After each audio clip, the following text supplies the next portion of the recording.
banda que simpatizar com essa política criativa, a gente representa que já é não se vale.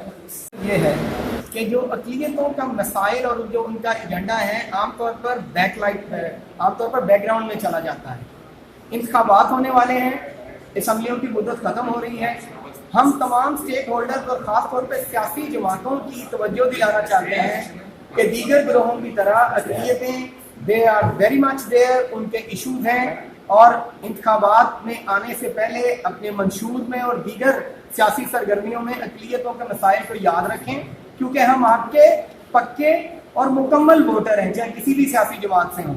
दूसरा यह है कि अक़लियतों में जो अदम तहफ़्फ़ुज़ बढ़ता जा रहा है, जो एहसास महरूमी बढ़ता जा रहा है, हम उसको हाईलाइट करना चाहते हैं ताकि ये वक्त के साथ साथ ख़त्म हो।